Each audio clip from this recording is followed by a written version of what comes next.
In today's polarized world, is feminism dead? I saw your hand. I think that depends on the definition of feminism.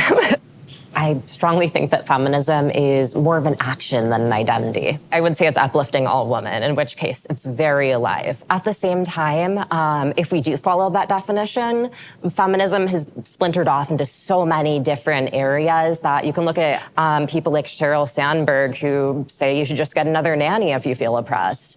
And if we're talking about that kind of feminism, yeah, it's pretty dead. Yeah, I mean, as long as the human race exists, feminism will never be dead. There's something that we're always going to have to strive and work towards to make sure that there's equality. So feminism is not dead. I don't know that it can die. As long as there's power and oppression, there will be people fighting for equity. And until that somehow goes away, feminism is alive and well. I think feminism isn't actually about equality. It's about equality when it benefits us. I think feminism is really about women wanting special privileges and treatment at the expense of men. You see, she's already getting mad. You can already see it. You can already see what's getting ready to happen. She called it out. There's nothing that a woman can do. There's nothing that a man can do right now that a woman can't do. She's absolutely right. We already have equality. And what nobody is parsing here is the difference between first wave feminism, second wave feminism, third wave feminism, and maybe even the fourth wave, which we're seeing right now, the beginning of which we're starting to see right now. But I don't want to jump in too quick here, but you can already see, just based on the emotional reactions of the people on this panel, that it is going to get insufferably annoying very quickly. Often. And I think it's alive and well, sadly. I think feminism is also alive and well. There are different kinds of feminism, right? Like, that is obvious. And for me, as a womanist, as a Black feminist, right, as someone who's really thinking about human rights, dignity, right, equity, right, as long as that need isn't met, we're still gonna keep fighting. I'd say it's alive and well. I'd say that it's also very nuanced, and I think what it looks like is going to differ depending on where you are in the world. For me, I just see it as a lens, which isn't necessarily antagonistic or protagonistic. It's just a useful tool. That's fair. Similar to what Pearl just said, I find that a lot of feminist ideology and thought today feels more of like a supremacist movement rather than something that is supposed to be advancing the goals of equality. I don't think that we can really term what's going on as feminism because it looks so different to, I think, the earlier feminist movement. So in that way, I would say it's taken its last breaths of life. It's dying. Yeah, I definitely think it's getting more and more radicalized, for sure. So it's definitely still alive. I think I'll preface and say that I don't know so much about modern Western feminism, and there might be a lot of terms that I don't know, like political jargon and stuff. But I believe in the advancement of women, whoever considers themselves a woman. Let me just stop right here. Look, see, you can just tell by her demeanor and her face and her attitude. This lady right here is going to be a problem. You can already tell. We're on the first question, and she is already extremely pissed off. Just trying to define feminism and hearing other women on the panel say what they believe feminism to be. I'm going to jump back in, but I'm telling you, this is my prediction. This chick is going to go off the rails at some point during this video. I think there's a deficiency in society. So it's deeply rooted that feminism has always existed.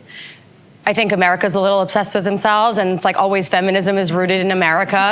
And like, oh, white women started it. And it's kind of offensive because for thousands of years, women have been dying for their rights.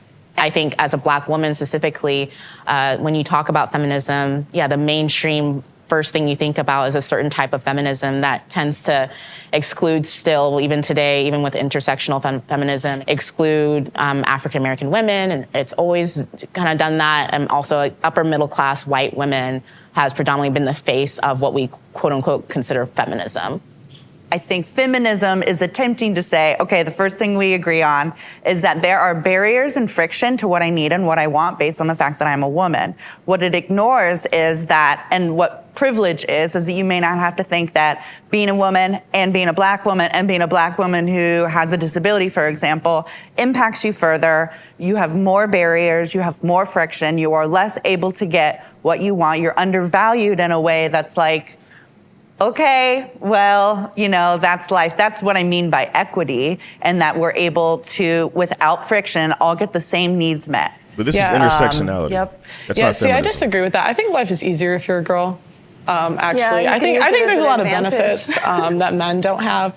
I'm not going to speak anything to race. I'm just talking about gender specifically. It's usually like an excuse. Like, honestly, I think as a girl, you have equal opportunity in the world. I think there's benefits. Like, for example, we have quotas for women in specific jobs that are given to us that aren't given to men. So yeah, I would say it's easier being a girl. Just from a viewpoint over here, She's that right, means though. there's a lot of pretty privilege in what you're saying, and that you're white and you present. Do you in think a- I'm pretty? Thank you. I think that you present in a way that beauty standards have accepted. think? And so They to call me be a ugly on the girl internet that all the presents in a time. certain They be way. roasting me daily. I swear to God. I don't mean to say I think you're gorge. I just mean that there a certain value that we give to certain bodies. I mean, say let's that. also dig into why these quotas exist and why these, what you're calling because we privileges want exist. special treatment. No, but it's because there have historically and presently in most jobs been fewer women and because of sexism. How is She look like Megan Rapinoe and Clay Aiken had a baby. it sexism when we have no barriers today? So we can Who pick has what no we want to barriers? pick. Doesn't have barriers. Women don't have barriers? Women, yeah. What's We have stopping no you? You can do barriers. whatever you want. Here we go. I stopping can you? or you can? What's stopping you? As a woman. As a woman. As a woman. See, that ignores a lot that I'm a woman with a disability. So there's a lot stopping me that you don't have to think about. Well, as I you don't said have to before, I'm think about. speaking about women. I'm not. You're I'm speaking not, you're speaking for yourself. You're speaking as an able-bodied white woman. woman. I that is understand. white. Represents white. Of course, there's going to See, here we go. So the purpose of the video is the whole point of this is discussing women and feminism and women's issues. But because a lot of times feminists don't have strong arguments, they always want to bring in other things. They want to bring in intersectionality. Well, it's not just that I'm a woman, it's that I'm a black woman, or that I'm a Native American woman and have these other challenges, that I'm not able-bodied. So this lady is clearly a paraplegic. And again, we can't keep the discussion focused on just womanhood. This young lady brought up some great points, which is that there is a general sense of equality throughout the country already. There's not much to complain about as far as what men can do and women can't do. I'm guessing we're going to get into pay gap and all that kind of stuff at some point. But again, they're already getting torn down as far as not having any real arguments. So they got to bring in other things and make it about intersectionality. And let's just continue and see where this goes. be other barriers if you're disabled, I'm sure. Like I'm talking about as a woman. So you're I just would going to agree. ignore White the women pay have it gap. easier. Yes, I would agree. What? You're just going to ignore the pay gap, regulation over bodies. Pay gap has been Well, disproven the and pay gap debunked doesn't endlessly, exist. my friend. It doesn't. that's so It's funny. the industries that women pick. Let's talk about it. There's a pay gap, but it's because women don't want to do the hardest industries. I don't think it's that simple. I think that's an oversimplification. I think the fact of the matter is that women structure their lives differently to men. Men don't give birth. Men don't have to carry pregnancies. Men don't have to be the primary caregiver most of the time. Women also don't hold jobs for as long as men do. They often will stop and start. They'll go back into work. They'll take time off. They'll take part-time jobs. The way that men work and women work are astronomically different. And to try to say that they're comparable is where this issue comes from. They're not comparable. Two things. First of all, let's dig into why they think that they should take these jobs, which is societal sexism. And then also, Department of Labor, all statistics, at least speaking in the U.S., have found that when compared for the same jobs, there still is a pay gap. No, this is a lie. That's a lie. There was a study done. I actually wrote a piece for Epic Times about this a couple of years ago, and it was after the Democrats tried to pass that Equal Pay Act. There was a Harvard study that came out recently, and this data goes back to the 1970s.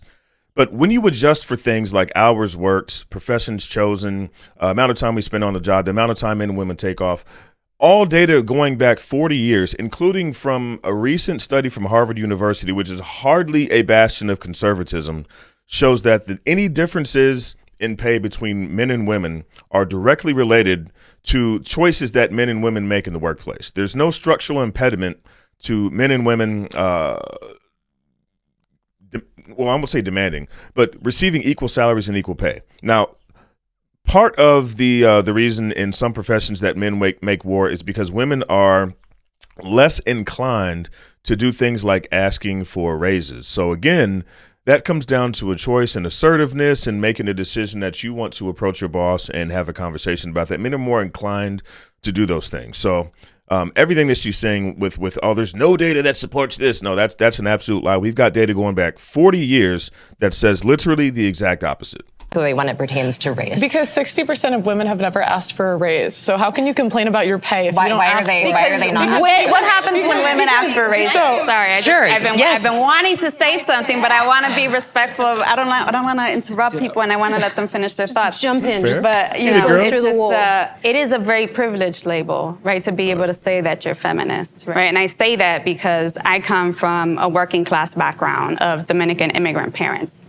My mother would not necessarily identify as a feminist. I look to my mother, and I do think of her as a feminist. A lot of my ideas and my empowerment comes from seeing her survive and put food on the table. When I'm thinking about feminism, I'm always thinking about who's not part of the conversation. What are the barriers? How do we think about equity? How do we think about self-empowerment and agency and having a voice, right? And having choice and thinking about our basic human rights, education, access to health, homes, having bread, having food. And those things are very important, right? And they're at the crux, right, of what a lot of us here know that we need. It's there are the barriers, right, that we constantly ignore that are very much systemic and microaggressive, right? We see them and experience them every day. Like what in the U.S.? So, like what? What would you like to know an example of? I know you said they never have examples.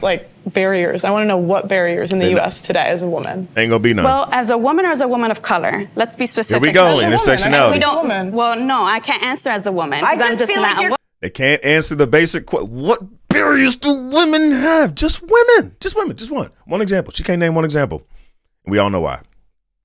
Question is kind of hostile when you're like, there are no barriers to what I want. Congratulations. That means you have a privilege where you're not facing any friction, and that's showing. And I feel like it's I think as an American, you're very privileged. I'm not ignoring that. Or a basic level of what, the feminist movement is when it comes to just being born a woman, right? Physically, pound for pound, we are born as women and we have less lean muscle mass than men. So there are issues of violence and assault and stuff like that. And so therefore, there are policies, there are things to help women physically, like, for example, I believe being able to carry a firearm and being able to use that safely to defend yourself against men who are born naturally with more muscle mass than a woman. I keep hearing the term equity. What would a world that has equity look like? Would it be 50% of everyone in the same jobs? Would it be prison, 50%? That's equality. 50%. So what does equity look like? So equity is generally described as a state of fairness because historically a lot of people have been arguing for equality, but what does that give us? 0.5 of the 1% being women. This doesn't really do anything for us. And so people have talked about equity instead, which is instead of sameness, it's fairness. And this would mean that we remove systemic barriers to engage in society, not just for women, but also for everyone. So which barriers? Those barriers that you don't believe in. Here we go again. Okay, so which barriers, which example? They will never give you an example. And here's the issue that I have with the idea of equity. The idea of equity is based on the equality of outcome. It's making sure everybody ends up at the same place. And if we do that, it strips away people's agency. And it's ultimately unfair because people make different choices. They have different aptitudes. They have different goals and things that they want to do with their life. If people have maximum freedom, they're never, ever going to end up in the same place because of the very idea of human variability. There's something else that she said. I kind of talked myself in a circle. I'm going to back it up just a couple seconds here because I want to comment on something else that she said. About equity instead, which is instead of sameness, it's fairness. And this would mean that we remove systemic barriers to engage in society. That's the other thing. All right. So we talk about systemic barriers, but they won't ever name any of the systemic barriers to women. And the idea that we have to have equity rather than equality, it's something that's completely subjective. So who gets to decide what's equitable? Who gets to decide that, hey, you have too much, so we're going to take what you have and redistribute it to somebody else? It's completely immoral. And it's beneath a society that calls itself a free constitutional republic such as the United States. It's an absolutely horrible garbage idea that has no place in our society. Not just for women, but also for everyone. So which barriers? Those barriers that you so, don't believe in. What does it do Go for on. you to have a bunch of ramps in your life? It doesn't do shit. I need those ramps, right? Can we stick to male versus female? That's my question. So I'm thinking male versus female. But my feminism includes ability, it includes but my race. question is You for guys women. can talk. Women versus men. She's like, dance, puppets, what dance. barriers do we need removed? Because that's my statement. I'm not stating anything else. I'm stating women versus men. She's looking for very one silly. example. Like so what barrier? Why is I it just want silly? to. The question It's a is fair silly. question. They can't give one example. Yeah, but I'm It's saying, not a fair question. It's how is it not a hostile. fair It's question? kind of proving the point of what people, especially black women, other people who are anybody who's not white, why we hear feminism and we don't want that label because it means, I'm just going to say, it Spit means it out, that. girl. Like, it means that you've already gotten to a pinnacle of whatever you think your happiness needs or whatever your survivalist needs are, when there are people on lower end who are trying to survive, who are trying to get to a point of what should be normal, based on what other people have. It sort of sounds like you're saying feminism is not always inclusive then. Right. It's most of the time it's not inclusive. It's more times than not it's not. So and within the just feminism space, again, there obviously the very basic is male versus female versus, but unfortunately we've only had one subset of women be the face and voice and the academics and research and everything to be able to say, well, that's the standard we need to be in, when there are other people who are still trying to get to some type of normalcy and just living. What is the biggest issue then that feminism faces? I think it's the mindset. Feminism. Women taking like the agency, women taking initiative. I think it's mindset holding them back a lot, because if you want to be in a competitive world and compete, you have to have the right mindset. And I think a lot of people blame their lack of confidence or what society tells them for the reason that they're not achieving what they need to achieve, when that's not the case. You have to have the mindset of achieving, because the men who built the world had the mindset of building it. So the women who want to engage and build that further, they need to have that same mindset. I don't think we do. I think that's like assuming that we all want to be capitalist babies. Here we go. I think that men are not well adjusted in the society, and women are not trying to re-embody what they have built for us.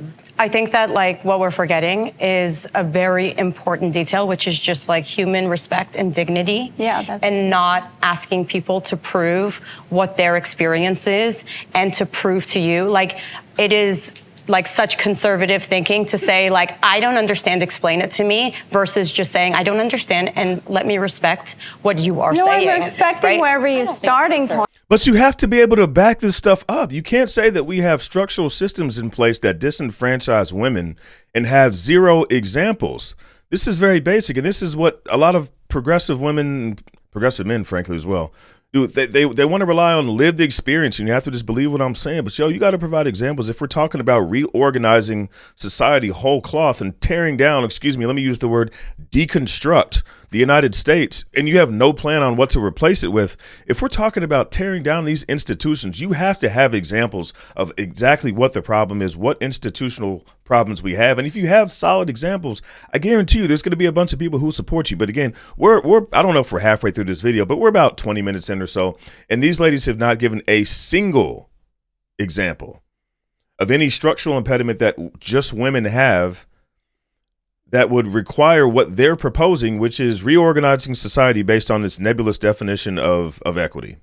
I'm respecting that. I'm really respecting that. I'm saying that if you don't have the mindset you can even achieve it, you're never going to even try. So it's But never achieve what? Like, what are we talking about? Because Achieve I feel like Exactly. What the hell are we talking about? capitalist ideology on every woman. achieve whatever it is you're looking for, equality, equity. But what I'm saying is women in the feminist space and a lot of these other spaces, we don't acknowledge that we have to take the initiative. We have to take the action. We have to have the mindset. We have to demand those things. I don't understand how we're getting so off topic. This is about feminism today, whereas everybody wants to make this about their individual, here are all the multitude of other things that factor into my person. Great. This is about feminism. It's about womanhood. I understand that all of you have your own individual experiences and the other things that feed into you as a person. That's perfectly fine. But this is where intersectionality falls off the planet and loses, I would argue, probably the vast majority of people, including me. I'm not even a feminist. I don't give a crap about feminists arguing amongst themselves about who's the most victimized.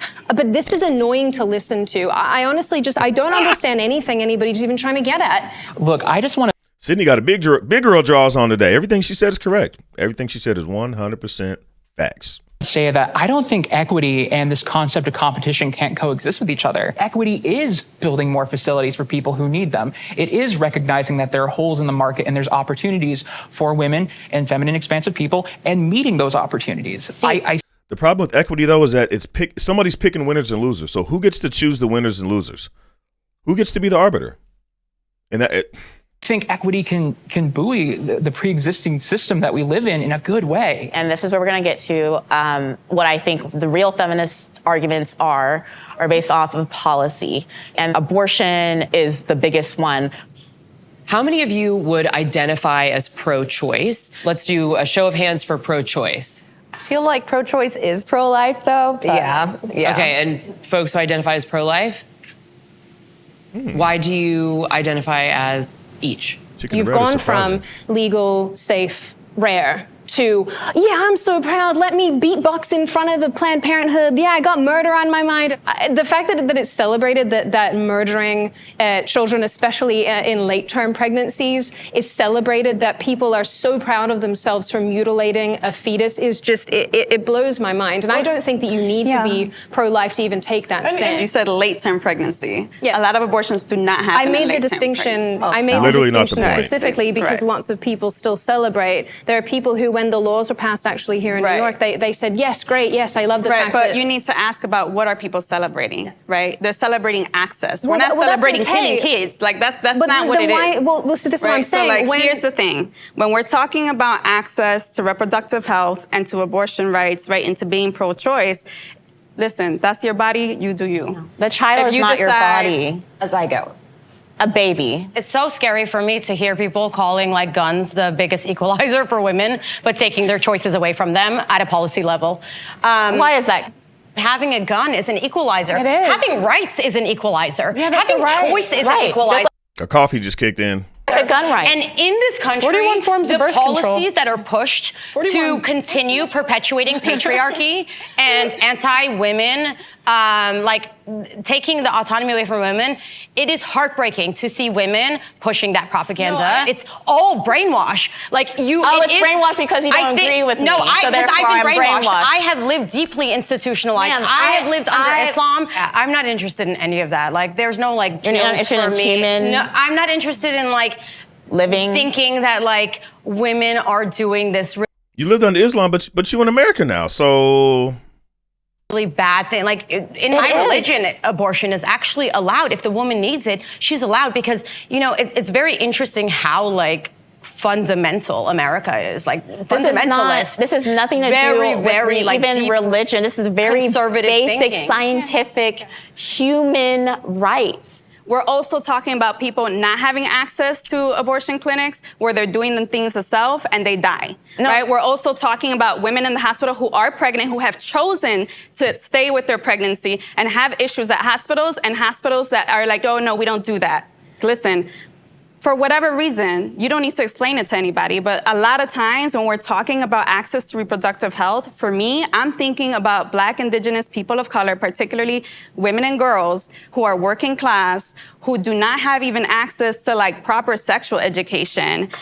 It's the oppressive state of saying, I will force you to have a child even against your own will, right? Especially when you're thinking about women and girls who would be forced to have these children, who are already living in very traumatized and scarce situations. You want to ask about barriers? That's a barrier right there. she's partially right here. Partially. She's wrong about the idea that somebody's forcing you to have a baby. Nobody forced you to have sex and get pregnant. Those are choices that you made on your own, whether it was out of pleasure, unless you were raped, of course. Let me add that caveat before I get dragged.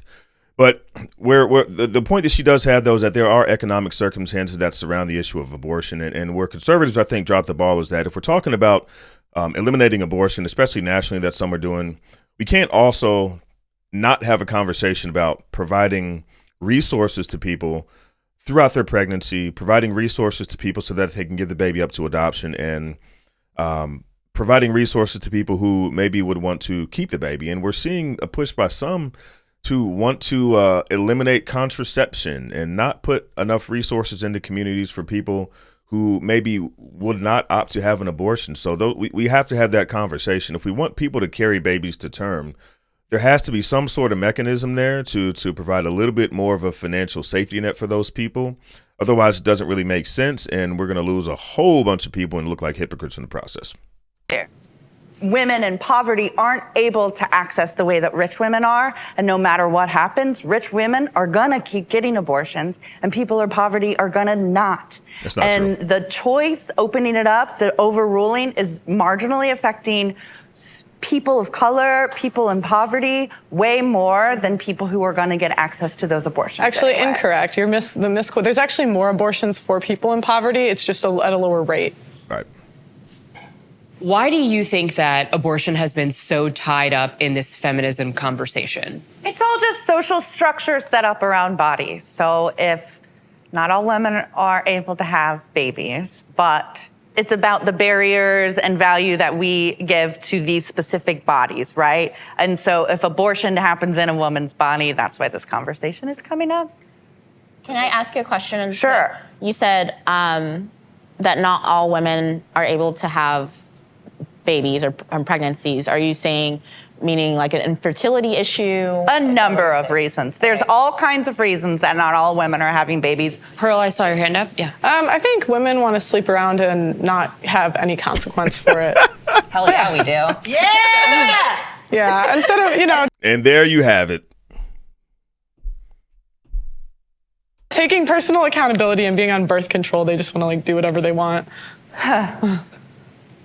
You say this like it's I a think bad that's flippant. thing. Yeah. It almost sounds like you said. Can I also ask, do you have any care to empower women, or is disempowering women part of your steez? She's about to As go soon as off. it's shame, insult, guilt need to be right. Okay. Why is it empowering to sleep around? No, Why is what that I'm empowering? saying is I feel like you do take the way Why you is it speak on disempowering? women is very sort of women just don't want to do this. Women just don't have this. Women just wanted this. Maybe I should and I change my wonder term. Maybe why I you should have say- so much hatred towards I women. don't hate Where does women. that root in? It I sounds don't hate like women. you do. I am a woman.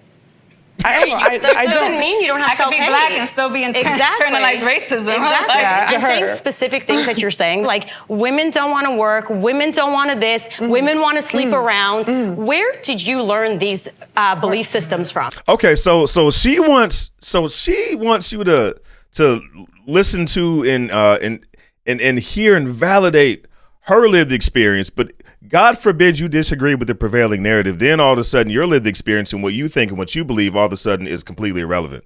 That's what's happening here. And again, this chick is about to go ballistic, and I'm here for all of it. Because, the question was, why does abortion keep getting brought up? 40% of women that have had abortions have had 2 or more. 40%. Good for so, them. So what does that say to me? That means you're using it as a form of birth control. And they don't track the 60%. What to kind see- of Wait, abortions? Can you let me finish? They don't track the 60% to say who in the future has abortion. So to me, it's why are they dying so hard for abortion? They want to sleep around with no consequences, even though you have 41 forms of birth control.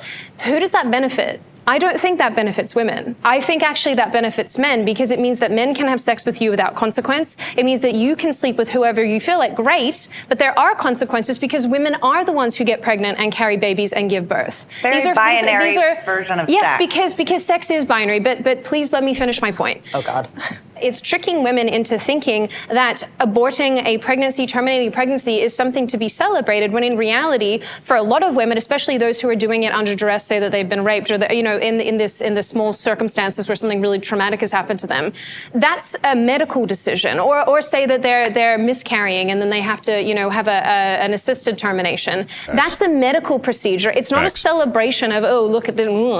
The idea, the sort of like moral setting of that it needs to be rare is, I think the delineation between that's a medical abortion and that's like a fun abortion is really interesting, because they're all medical. It's all a medical procedure. And so no matter what you're doing, going in there and getting it, like it's not like, oh, you're only allowed 2. It's just like, you should just be able to get a medical procedure done when it's something that you need done. We shouldn't be desensitized to taking someone's life. That should never be an empowering factor for a woman. I definitely agree in that, there should be no absolute thing any woman should do.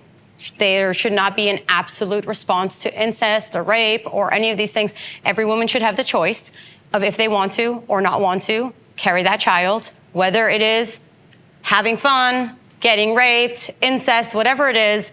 It is. I don't glorify and glamorize abortion. I think it's a very traumatic thing. I doubt that if somebody has to do, if they have to do it, they'll do it. I don't think that people are doing have 6, get the 7th free and having fun with it. And I think that glamorization and glorification of any side is not okay. Did the Dobbs decision make anybody here sort of rethink abortion access, reproductive health care? It's anti-woman, right? It does not center people to have that voice for themselves and their own decisions, right? It is a barrier, right? It's If we wanna put it that it's way. giving more agency to women, because it's All Dobbs did was send abortion back to the states, and they always say that, well, it's anti-woman, as if the. Well, let's go continue. Let's continue real quick, 'cause I think she might be getting ready to say some things that. Let's continue.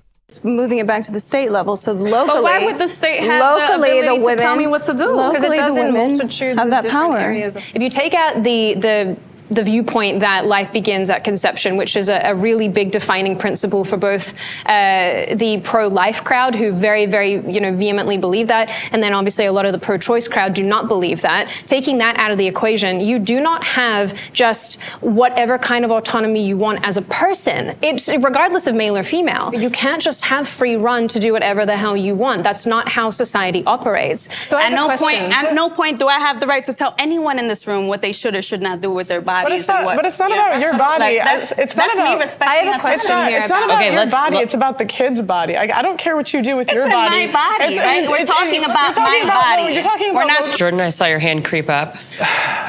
The Dobbs decision for me reinforced how important it is that we approach these issues from a cultural perspective, because it reinforces something that I have told many of my colleagues and peers in the past, which is that so long as you lack a cultural consensus, any issue can become a political football that can be decided by another election cycle. And so long as there is no strong consensus, I would expect this to be our reality going forward, these extremely vitriolic and aggressive conversations until there's another miraculous consensus that brought about Roe v. Wade.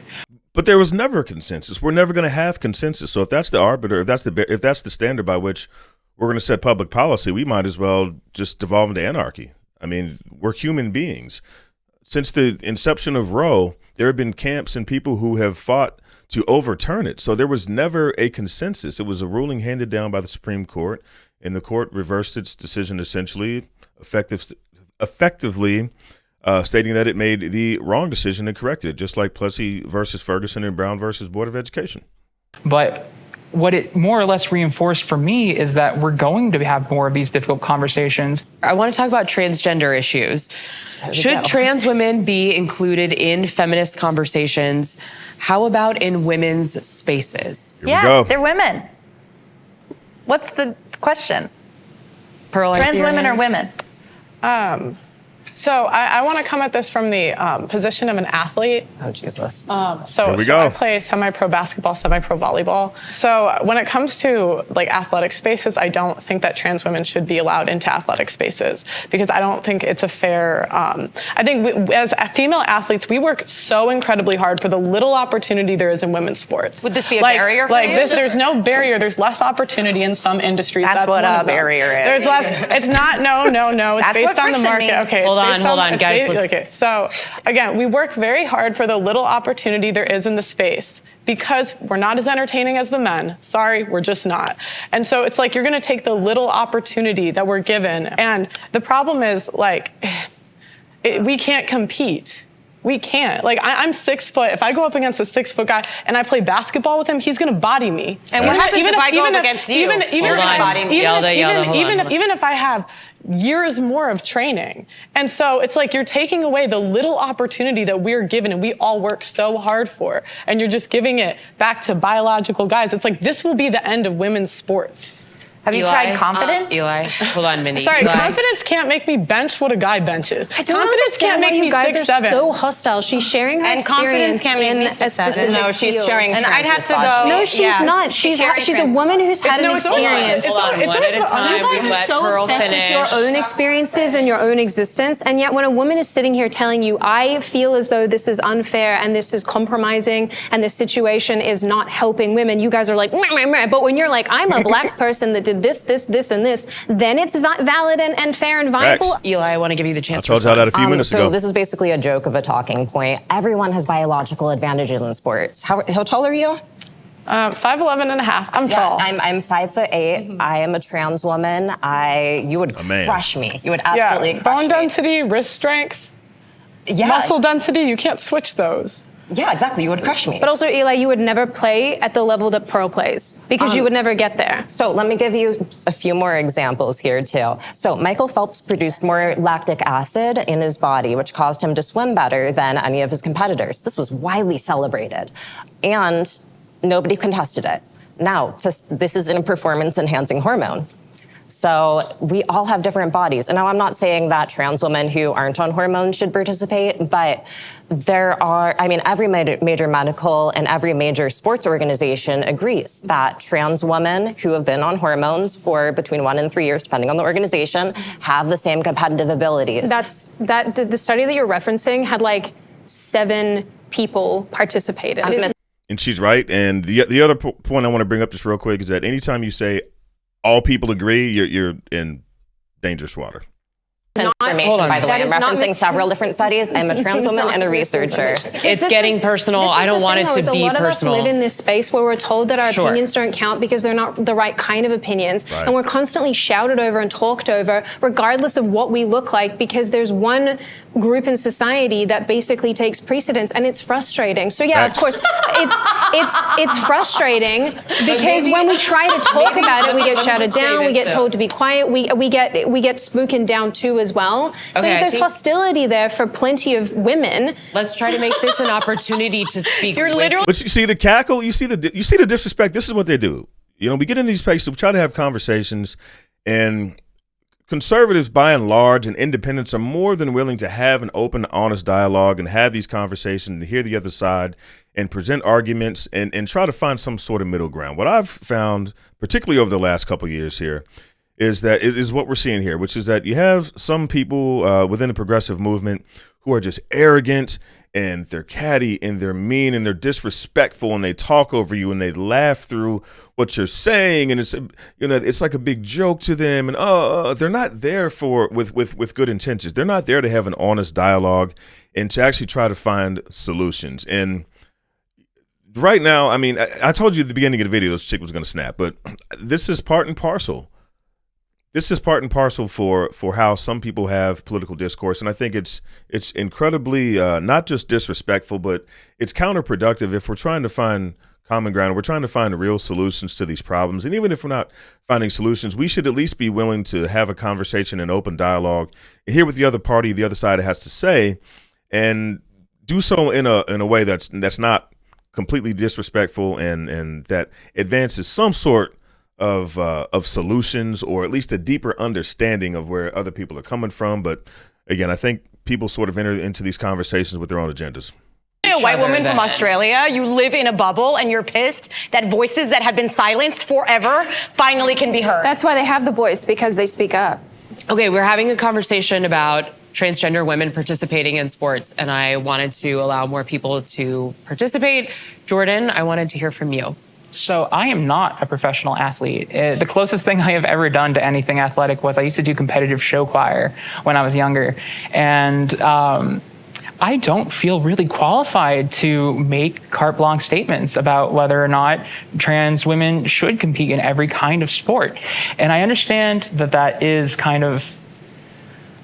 that's a hard pill to swallow. And for me, my first inclination is to approach everything through a lens of inclusivity.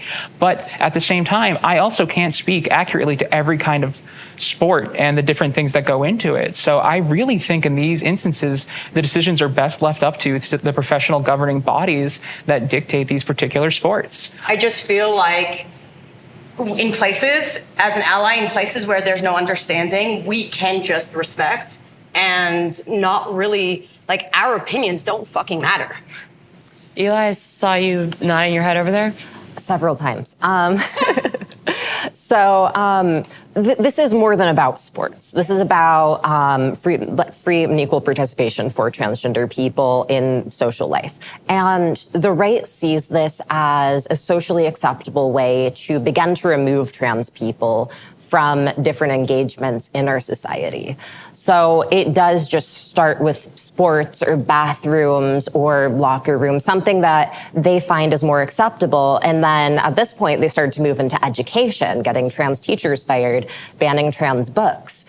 This is a route that is very effective because it's seen as more acceptable. But it's also overlooking a lot of major details. Like, I mean, do y'all know how many trans women have won national titles? One too many. One. Leah Thomas is the only one. One too many. If women's sports were actually going to end in some way, I mean, it's just not happening. Wouldn't you think there would be more trans women in sports when the majority of states do allow trans women full participation? International titles? 0. No global titles have ever been won by a trans woman.